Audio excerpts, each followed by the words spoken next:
बच्चों, मैं रितिका वशिष्ठ और हम स्टार्ट करने जा रहे हैं कक्षा 10वीं का 10वां पाठ प्रकाश का परावर्तन तथा अपवर्तन। देखो बच्चों, सबसे पहले ये जान लेते हैं कि प्रकाश जो है वो हमें कहाँ मदद करता है और उसकी क्या खास बातें हैं। देखिए, ये खूबसूरत दुनिया हम अगर देख पाते हैं तो किसकी वजह से? प्रकाश की वजह से, राइट। अंधेरे में हमें कुछ दिखाई नहीं देता, तो कुछ भी दिखता है तो किसकी वजह से? लाइट, चाहे वो मैनमेड है, चाहे वो सनलाइट हमें मिल रही है या किसी भी रूप में हमें अगर प्रकाश मिल रहा है तो वो हमारी मदद करता है ये दुनिया देखने में। और वो कैसे करता है? जब भी प्रकाश की किरणें किसी भी चीज से टकराकर हमारी आंखों तक पहुंचती हैं तो हमें वो चीजें दिखाई देने लगती हैं। तो हमने कक्षा 8वीं से ये पढ़ा है कि प्रकाश जो है वो एक सीधी रेखा में गमन करता है, राइट। लेकिन इससे आगे भी कुछ है। वो क्या है? प्रकाश एक तरंग है और प्रकाश कण भी है। तो देखो बेटा, जैसे जैसे साइंस आगे बढ़ती है, एक्सपेरिमेंट्स होते जाते हैं, तो हमें नई चीजें पता चलती हैं। अगर आप ऐसा करें कि कैंडल लें, एक मोमबत्ती के सामने एक ब्लेड ले लें, तो उसकी जो परछाई है, जो उसका प्रतिबिंब है, वो दीवार पर बन जाएगा पीछे। तो अगर आप ध्यान दें तो होगा क्या कि ब्लेड के जो किनारे हैं वहां से प्रकाश की किरणें डिफ्लेक्ट हो जाती हैं, राइट। और ये जो फिनोमिना था प्रकाश का, ये इससे नहीं समझा जा सकता था कि प्रकाश सीधी रेखा में गमन करता है, क्योंकि अगर सीधी रेखा में गमन करता तो उसको या तो वापस आ जाना चाहिए था, लेकिन वो एक तरंग की तरह मुड़ जाता है। तो इसका मतलब हमें यहाँ से ये पता चला कि प्रकाश जो है वो एक तरंग ही है। फिर और एक्सपेरिमेंट्स हुए तो हमें ये भी पता चला कि मान लीजिए किसी द्रव में प्रकाश की किरणें आप डालें तो वो उसके इलेक्ट्रॉन्स को बाहर निकाल देता है। अब देखिए, इलेक्ट्रॉन्स क्या है? कण है।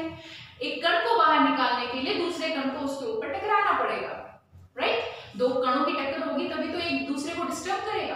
तो इलेक्ट्रॉन को बाहर निकाल रहे हैं, इसका मतलब प्रकाश के पास ये भी प्रॉपर्टी है कि वो एक कण भी है, यानी प्रकाश तरंग भी है और प्रकाश कण भी है। इसके बाद प्रकाश की चाल जो है वो निर्वात में सर्वाधिक होती है। निर्वात, खाली स्पेस, राइट। तो वहां मैक्सिमम स्पीड जो होती है प्रकाश की चाल वो कितनी होती है? 3 × 10⁸ मीटर प्रति सेकेंड। तो बेटा, ये कुछ बातें थी प्रकाश के बारे में जो आपको पता होनी चाहिए। अब हम शुरू करते हैं प्रकाश का परावर्तन तथा अपवर्तन। देखिए, आप सुबह सुबह जब भी घर से निकलते हैं कहीं जाने के लिए, स्कूल जाने के लिए, तो आप अक्सर देखते हैं कि दर्पण में अपने आप को देखते हैं संवारने के लिए।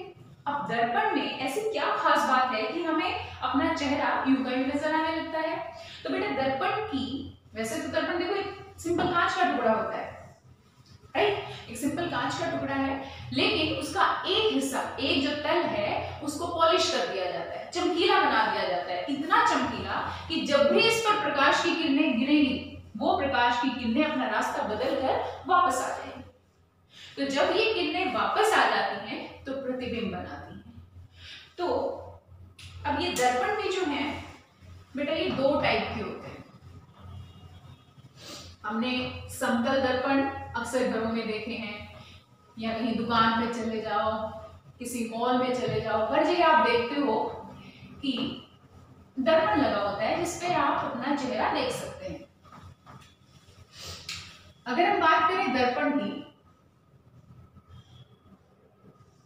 तो बेटा दर्पण जो है वो 2 टाइप के होते हैं। एक समतल दर्पण और दूसरे गोलीय दर्पण।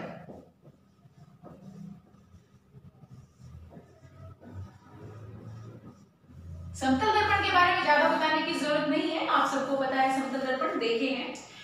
बात आती है गोलीय दर्पण की। ये गोलीय दर्पण क्या है? तो देखो, हम एक समतल पार्ट की बजाय अगर एक कांच का टुकड़ा ऐसा ले लें जो गोल है, ये गोल कांच का टुकड़ा, गोल की तरह, ठीक है, ये गोल की तरह है। अब आपको क्या करना है? इसको चमकीला बनाना है, इसको पॉलिश करना है ताकि ये दर्पण की तरह काम कर सके।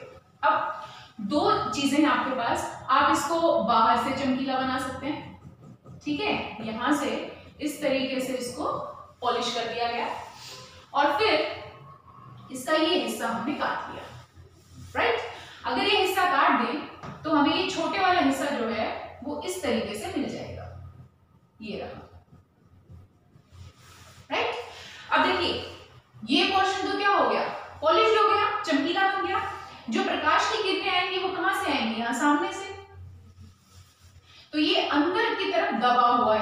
ये देखिए प्रकाश की किरणें जिस तल पर गिर रही हैं वो क्या है, अंदर की तरफ दबा हुआ हिस्सा है, इसलिए हम इसको अवतल, ऐसा तल जो अंदर की तरफ है उसे हम क्या कहेंगे, अवतल दर्पण।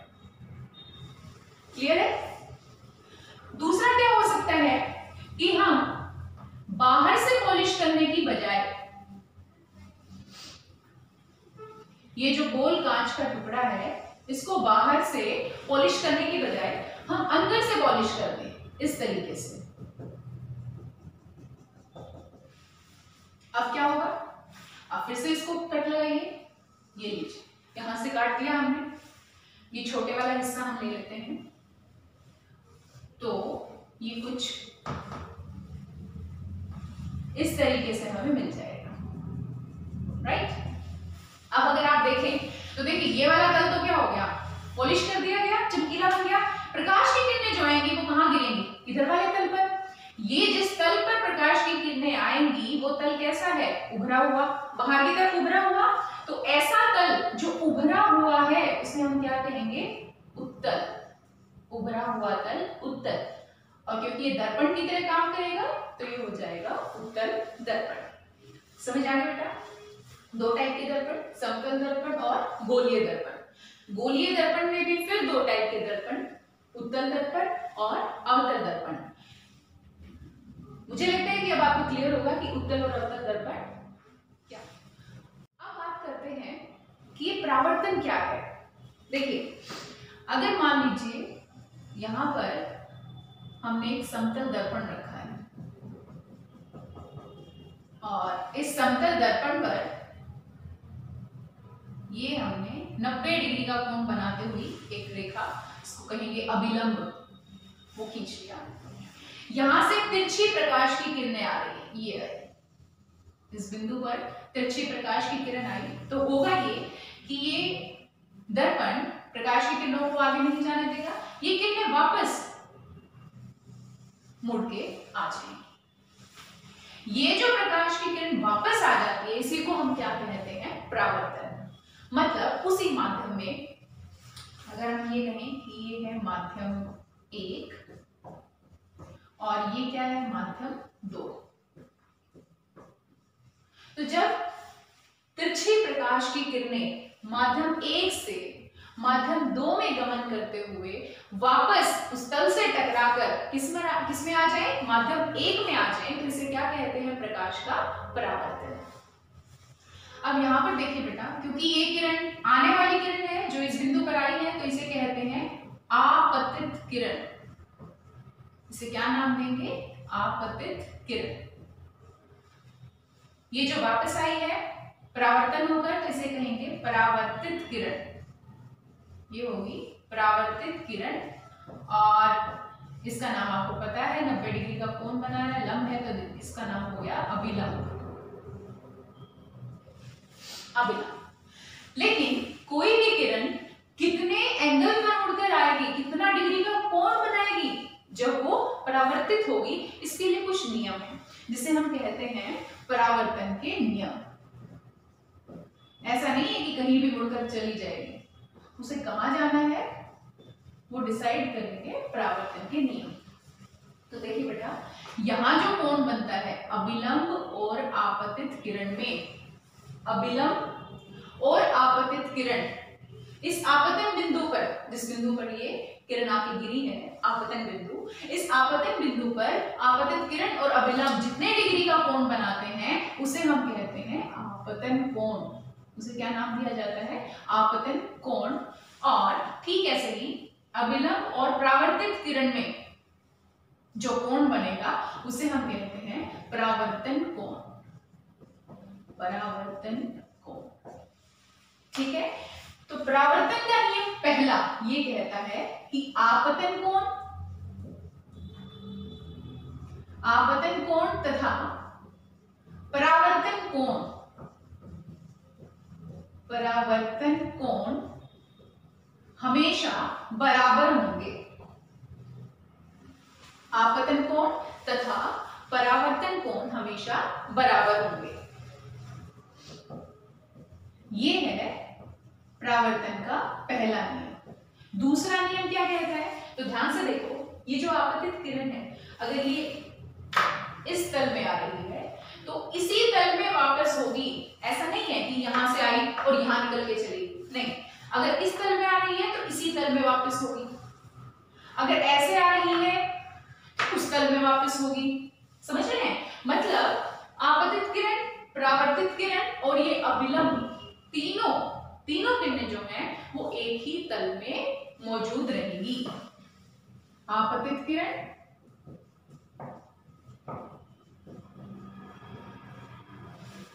परावर्तित किरण तथा अभिलंब तीनों एक ही तल में होंगे।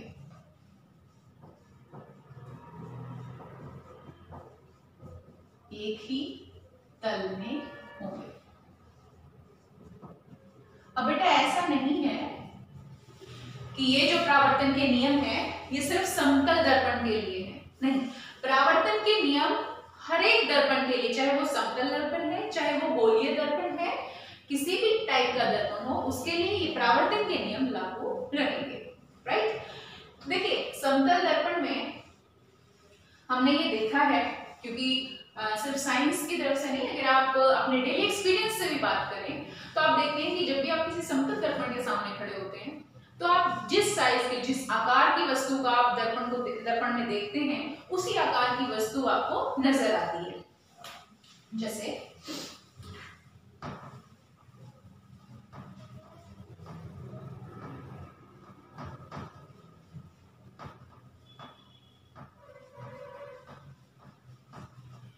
ये देखिए, कभी भी समतल दर्पण में हम नाटे छोटे मोटे नजर नहीं आएंगे, मतलब जैसे हैं वैसे नजर आएंगे।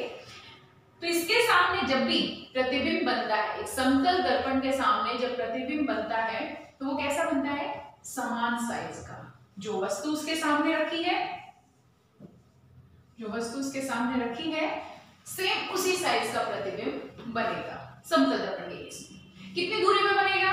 देखिए, अगर आपके सामने एक समतल दर्पण रखा है और आप उससे 10 मीटर की दूरी पे हैं तो बेटा जो प्रतिबिंब नजर आएगा वो भी ऐसा लगेगा जैसे 10 मीटर और पीछे है। इसका मतलब जो वस्तु उसके सामने है और जो प्रतिबिंब है उसमें कुल कितनी दूरी हो गई? 10 + 10 20 मीटर। यानी जब भी समतल दर्पण में किसी चीज का हम प्रतिबिंब देखते हैं तो वस्तु जितनी दूर होती है उससे दोगुनी दूरी पे क्या बनता है? प्रतिबिंब बनता है। तो ये चीजें आपने ध्यान रखनी है, किसके लिए? समतल दर्पण के लिए। पहली बात, हमेशा प्रतिबिंब जो है वो कैसा बनेगा? समान आकार का बनेगा, राइट, और सीधा बनेगा। कितनी दूरी पे बनेगा? जितनी दूरी पे वस्तु रखी गई है उससे दोगुनी दूरी पे बनेगा। अगर हम बात करें कि गोलीय दर्पण में प्रतिबिंब कैसे बनते हैं तो बेटा बहुत ही सिंपल एग्जांपल लेते हैं, ताकि सबके घर में चम्मच होगी। आप चम्मच में सीधा पकड़िए और अपना चेहरा देखने की कोशिश कीजिए। इतना खास दर्पण नहीं है वो, बिल्कुल साफ, लेकिन फिर भी क्योंकि वो अंदर की तरफ दबा हुआ है ना, दर्पण की तरह काम करेगा, कुछ लाइट को वो वापस भेज देता है। तो वो एक दर्पण की तरह काम करेगा और आप देखेंगे कि आपका चेहरा एक्चुअल साइज का नजर ना आके या तो छोटा दिखेगा या फिर बड़ा दिखेगा। अब आप चम्मच को पलट दीजिए, पीछे से देखिए, फिर से आप देखेंगे कि चेहरा की बार भी जो साइज है वो नहीं दिख रहा है, या तो बड़ा बड़ा दिखेगा या छोटा दिखेगा। ऐसा क्यों हुआ? क्योंकि गोलीय दर्पण में हमेशा समतल दर्पण की तरह समान साइज का प्रतिबिंब नहीं बनता। उसमें अलग अलग किस्म के जो होते हैं, जादुई दर्पण कहीं आप जाते हैं और वहां पर अलग अलग शेप आपको खुद की अगर नजर आए किसी दर्पण में तो समझ लीजिएगा कि वो समतल दर्पण की बजाय कौन से दर्पण लगे हुए हैं? गोलीय दर्पण लगे हैं। अब गोलीय दर्पण में प्रतिबिंब कैसा बनेगा उसके लिए वो जानने के लिए, प्रतिबिंब की स्थिति, प्रकृति, आकृति वो जानने के लिए हम जरूरी है कि गोलीय दर्पण के बारे में थोड़ा सा डिटेल में पढ़े, राइट। अब बात करते हैं कि ये परावर्तन क्या है। देखिए, अगर मान लीजिए यहां पर हमने एक समतल दर्पण रखा है और इस समतल दर्पण पर ये हमने 90 डिग्री का कोण बनाते हुए एक रेखा, इसको कहेंगे अभिलंब, वो खींच लिया। यहां से तिरछी प्रकाश की किरणें आ रही है, ये इस बिंदु पर तिरछी प्रकाश की किरण आई, तो होगा ये कि ये दर्पण प्रकाश की किरणों को आगे नहीं जाने देगा, ये किरणें वापस मुड़ के आ जाएंगी। ये जो प्रकाश की किरण वापस आ जाती है, इसी को हम क्या कहते हैं, परावर्तन। मतलब उसी माध्यम में, अगर हम ये कहें कि ये है माध्यम 1 और ये क्या है, माध्यम 2, तो जब तिरछी प्रकाश की किरणें माध्यम 1 से माध्यम 2 में गमन करते हुए वापस उस तल से टकराकर किसमें आ जाए, माध्यम 1 में आ जाए, तो इसे क्या कहते हैं, प्रकाश का परावर्तन। अब यहां पर देखिए बेटा, क्योंकि ये किरण आने वाली किरण है जो इस बिंदु पर आई है, तो इसे कहते हैं आपतित किरण। इसे क्या नाम देंगे, आपतित किरण। ये जो वापस आई है परावर्तन होकर, तो इसे कहेंगे परावर्तित किरण। ये होगी परावर्तित किरण, और इसका नाम आपको पता है, 90 डिग्री का कोण बना है, लंब है, तो इसका नाम हो गया अभिलंब। लेकिन कोई भी किरण कितने एंगल पर मुड़कर आएगी, कितना डिग्री का कोण बनाएगी जब वो परावर्तित होगी, इसके लिए कुछ नियम है जिसे हम कहते हैं परावर्तन के नियम। ऐसा नहीं है कि कहीं भी मुड़कर चली जाएगी, उसे कहां जाना है वो डिसाइड करेंगे परावर्तन के नियम। तो देखिए बेटा, यहां जो कोण बनता है अभिलंब और आपतित किरण में, अभिलंब और आपतित किरण, इस आपतन बिंदु पर, जिस बिंदु पर ये किरण आके गिरी है, आपतन बिंदु, इस आपतन बिंदु पर आपतित किरण और अभिलंब जितने डिग्री का कोण बनाते हैं उसे हम कहते हैं आपतन कोण। उसे क्या नाम दिया जाता है, आपतन कोण।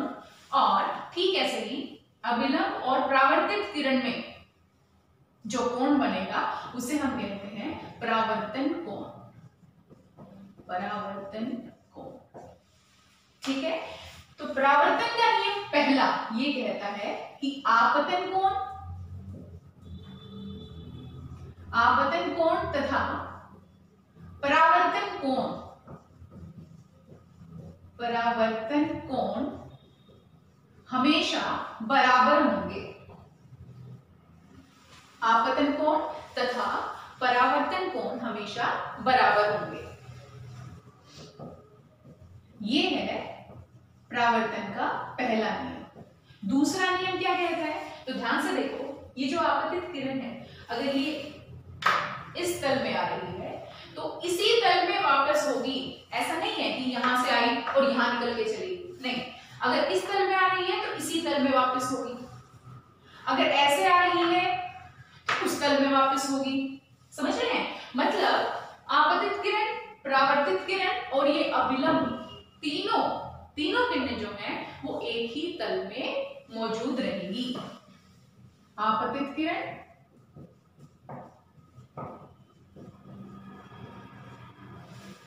परावर्तित किरण तथा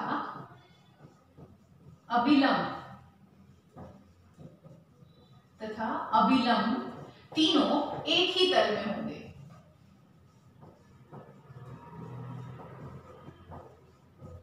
एक ही तल में होंगे।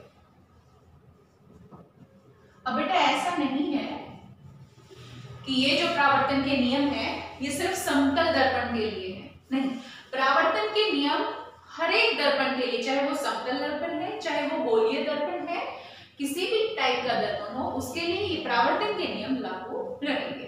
राइट, देखिए समतल दर्पण में हमने ये देखा है, क्योंकि सिर्फ साइंस की तरफ से नहीं, अगर आप अपने डेली एक्सपीरियंस से भी बात करें तो आप देखते हैं कि जब भी आप किसी समतल दर्पण के सामने खड़े होते हैं तो आप जिस साइज के, जिस आकार की वस्तु का आप दर्पण में देखते हैं उसी आकार की वस्तु आपको नजर आती है। जैसे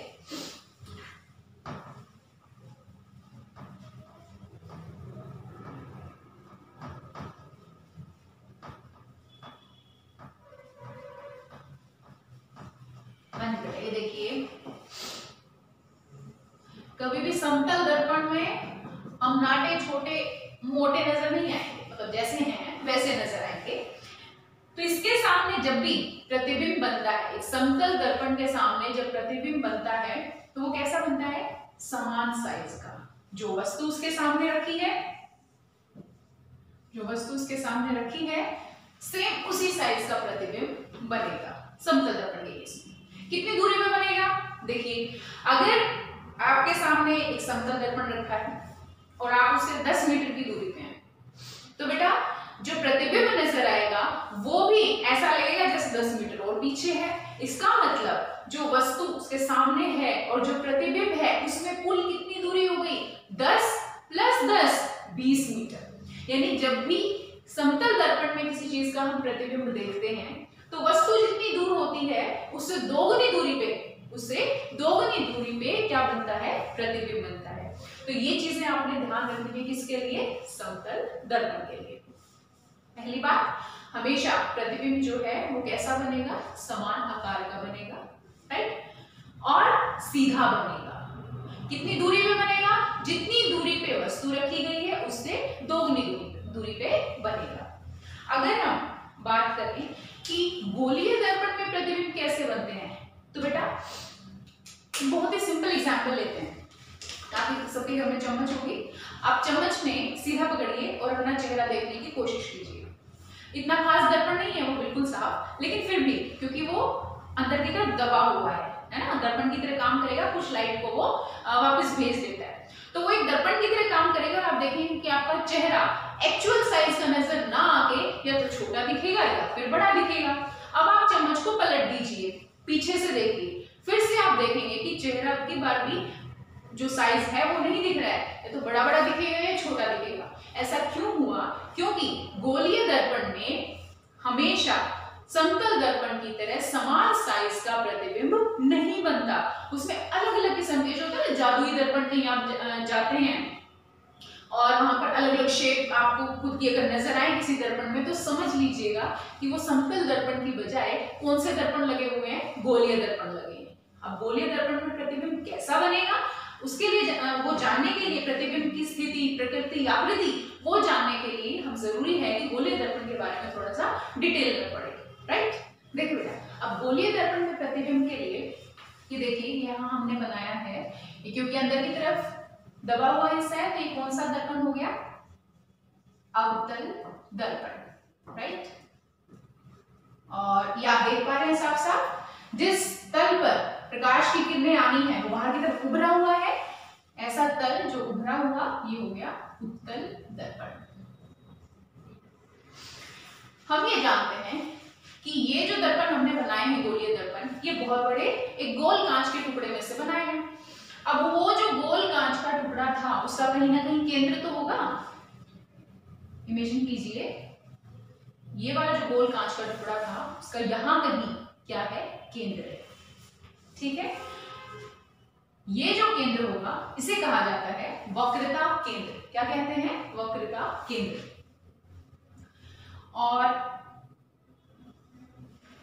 अब ये जो अवतल दर्पण का हिस्सा आपने ले रखा है उसका जो मध्य भाग होगा उसे हम कहते हैं ध्रुव। क्या कहते हैं? ध्रुव। इसको मिलाने वाली दूरी को हम कहते हैं वक्रता त्रिज्या। क्या कहते हैं? वक्रता त्रिज्या। तो यहां से लेकर यहां तक ये जो दूरी है इसे हम कहेंगे वक्रता त्रिज्या, और ये जो बिंदु है इसे कहेंगे वक्रता केंद्र। इंग्लिश में से कहते हैं सेंटर ऑफ कर्वेचर, और इसको लिखा जाता है किससे? सी से। ये जो त्रिज्या है इसकी ठीक आधी दूरी पर हम इसे मार्क करते हैं एफ, फोकस, प्रिंसिपल फोकस, मतलब मुख्य फोकस। और इन सब से गुजरने वाली एक रेखा इसे हम कहते हैं मुख्य अक्ष। इसे हम कहते हैं मुख्य अक्ष। तो बेटा ये 4-5 चीजें बहुत इंपॉर्टेंट है, ये आपने ध्यान देनी है। ये जो रेखा सी, एफ और अ से इनसे गुजर रही है इसे हम कहते हैं मुख्य अक्ष। ये हो गया सेंटर ऑफ कर्वेचर, वक्रता केंद्र। ये हो गया एफ, मुख्य फोकस, और ये हो गया ऑप्टिकल सेंटर। देखिए बेटा, अब गोलीय दर्पण में प्रतिबिंब के लिए ये देखिए यहाँ हमने बनाया है, ये क्योंकि अंदर की तरफ दबा हुआ हिस्सा है, तो ये कौन सा दर्पण हो गया? अवतल दर्पण, राइट। और ये आप देख पा रहे हैं साफ साफ, जिस तल पर प्रकाश की किरणें आनी है वो बाहर की तरफ उभरा हुआ है, ऐसा तल जो उभरा हुआ ये हो गया उत्तल दर्पण। हम ये जानते हैं कि ये जो दर्पण हमने बनाए हैं गोलीय दर्पण, ये बहुत बड़े एक गोल कांच के टुकड़े में से बनाए हैं। अब वो जो गोल कांच का टुकड़ा था उसका कहीं ना कहीं केंद्र तो होगा। इमेजिन कीजिए, ये वाला जो गोल कांच का टुकड़ा था उसका यहां कहीं क्या है? केंद्र है, ठीक है। ये जो केंद्र होगा इसे कहा जाता है वक्रता केंद्र। क्या कहते हैं? वक्रता केंद्र। और अब ये जो अवतल दर्पण का हिस्सा आपने ले रखा है, उसका जो मध्य भाग होगा उसे हम कहते हैं ध्रुव। क्या कहते हैं? ध्रुव। इसको मिलाने वाली दूरी को हम कहते हैं वक्रता त्रिज्या। क्या कहते हैं? वक्रता त्रिज्या। तो यहां से लेकर यहां तक ये जो दूरी है इसे हम कहेंगे वक्रता त्रिज्या, और ये जो बिंदु है इसे कहेंगे वक्रता केंद्र। इंग्लिश में इसे कहते हैं सेंटर ऑफ कर्वेचर, और इसको लिखा जाता है किससे? सी से। ये जो त्रिज्या है इसकी ठीक आधी दूरी पर हम इसे मार्क करते हैं एफ, फोकस, प्रिंसिपल फोकस, मतलब मुख्य फोकस। और इन सब से गुजरने वाली एक रेखा, इसे हम कहते हैं मुख्य अक्ष। इसे हम कहते हैं मुख्य अक्ष। तो बेटा ये 4-5 चीजें बहुत इंपॉर्टेंट है, ये आपने ध्यान देनी है। ये जो रेखा सी, एफ और अ से इनसे गुजर रही है, इसे हम कहते हैं मुख्य अक्ष। ये हो गया सेंटर ऑफ कर्वेचर, वक्रता केंद्र। ये हो गया एफ, मुख्य फोकस, और ये हो गया ऑप्टिकल सेंटर। अब ये जानने के बाद कि किसी भी गोलीय दर्पण में ध्रुव, मुख्य अक्ष, मुख्य फोकस और वक्रता केंद्र कहाँ होते हैं, अब हमें जानना ये जरूरी है कि इनकी मदद से हम प्रतिबिंब के स्वरूप को कैसे पहचानेंगे, कि प्रतिबिंब कैसा बनेगा। बच्चों, उसको जानने के लिए सबसे पहले हमें 4 रूल्स का पता होना चाहिए। रूल्स कौन कौन से? कि ये जो आपतित किरण जब किसी गोलीय दर्पण पर आती है, आपतित किरण किसी गोलीय दर्पण पर आती है तो वो परावर्तित होकर कहाँ जाएगी। देखिए, कोई भी प्रकाश स्रोत अपनी किरणें हर दिशा में भेजता है। ऐसा नहीं है कि किसी पर्टिकुलर दिशा में ही किरणें जाएंगी। जब हर दिशा में किरणें जाएंगी और अगर हम सारी की सारी अपने रेखा चित्र में बना दें तो फिर कंफ्यूजन हो जाएगा कि प्रतिबिंब कहाँ बनेगा। तो वो सिंपल रखने के लिए हम क्या करते हैं, हम कुछ पर्टिकुलर किरणों को ही पढ़ते हैं। तो वो कौन सी किरणें हैं पहले उनको जान लेते हैं। देखिए बेटा, 4 इंपॉर्टेंट किरणें हैं और वो आपने समझनी है। सबसे पहली हम देखेंगे अवतल दर्पण के लिए, यदि किसी प्रकाश स्रोत से प्रकाश की किरण मुख्य अक्ष के समानांतर आए। कैसे आए? समानांतर। प्रकाश स्रोत मान लीजिए कहीं अनंत पर है या कहीं भी रखा है, उससे जो प्रकाश की किरण है वो आ रही है मुख्य अक्ष के समानांतर। जब वो समानांतर आएगी तो इस अवतल दर्पण पर गिरने के बाद परावर्तित होगी, और परावर्तन के बाद वो गुजरेगी मुख्य फोकस से। तो ये आपने ध्यान रखना है। दूसरी जो किरण है, दूसरा रूल ये कहता है, यदि प्रकाश की किरण किस दिशा में आए? मुख्य फोकस से गुजरती हुई, मुख्य फोकस से गुजरती हुई और अवतल दर्पण पर आकर गिरे तो परावर्तित होगी। परावर्तन के बाद ये मुख्य अक्ष के समानांतर चली जाएगी। ये तो बिल्कुल अपोजिट हो गया है ना। यदि समानांतर आती है तो मुख्य फोकस से गुजरेगी, और मुख्य फोकस से होती हुई दर्पण तक पहुंचती है तो मुख्य अक्ष के समानांतर हो जाएगी। क्लियर? तीसरा रूल ये कहता है कि यदि प्रकाश की किरण, ये है हमारा वक्रता केंद्र, वक्रता केंद्र से होती हुई गुजरे, ये आ गई यहां, और किस पे आके टकराए? दर्पण पर, अवतल दर्पण पर आती है। कहां से होती हुई? वक्रता केंद्र से होती हुई। तो ऐसी किरण इसी पथ पर वापस चली जाती है परावर्तित होकर, इसी पथ पर वापस चली जाती है। अब आप पूछेंगे कि ऐसा क्यों हुआ, तो बेटा बहुत ही सिंपल सा इसका जवाब है। ध्यान दीजिएगा, हमने परावर्तन के नियम पढ़े थे, उसमें पहला नियम ये था कि आपतन कोण परावर्तन कोण के बराबर होता है, पढ़ा था, वही अब यहाँ लगाएंगे। देखो बेटा हमने ये बताया था कि ये जो वक्रता केंद्र है, ये कौन सा केंद्र होता है, ये गोलीय दर्पण एक बड़े गोले का हिस्सा होते हैं, ऐसे ही बनाया था, और ये इस बड़े गोले का केंद्र होता है। केंद्र से आप गोले के किसी भी बिंदु तक रेखा खींचिए, वो त्रिज्या होगी, और त्रिज्या जो होती है वो इस गोले पर अगर स्पर्श रेखा खींचे तो वहां कितने डिग्री का कोण बनाती है, 90 डिग्री का। इसका मतलब जो आपतित किरण है वो 90 डिग्री का कोण बना रही है, यानी आपतन कोण कितना हुआ, 90 डिग्री। जब 90 डिग्री हुआ तो परावर्तन कोण भी कितना हुआ, 90 डिग्री, और इसलिए वो अपने रास्ते से वापस चली जाती है। तो जब भी वक्रता केंद्र से कोई किरण आती है, गुजरती है, तो वो दर्पण से टकराकर वापस उसी पथ पर चली जाती है। क्लियर? तो 3 रूल हो गए। अब बेटा चौथा रूल क्या कहता है, यदि आपतित किरण सीधी आए कहां पर, ध्रुव पर, सीधी आए ध्रुव पर, उसको जरा सीधी बना लेते हैं, ये तो तरंग की फॉर्म में आ गई। ओके, यहां आई सीधी कहां पर, ध्रुव पर, तो जितना कोण ये आपतन कोण यहां बनाएगी उतना ही कोण बनाते हुए परावर्तित होकर वापस चली जाएगी। आपतन कोण बराबर है परावर्तन। तो बेटा ये 4 रूल किरणों के आपने ध्यान रखने हैं, और इन्हीं के बेसिस पे हम इन 4 किरणों में से कोई भी 2 किरण लेंगे, और जहां वो आपस में मीट करेंगी वहां हम बता देंगे कि प्रतिबिंब बनेगा। ठीक है? तो प्रतिबिंब कैसे बनेगा, किस आकार का बनेगा, वो हम सीखेंगे अगली क्लास में।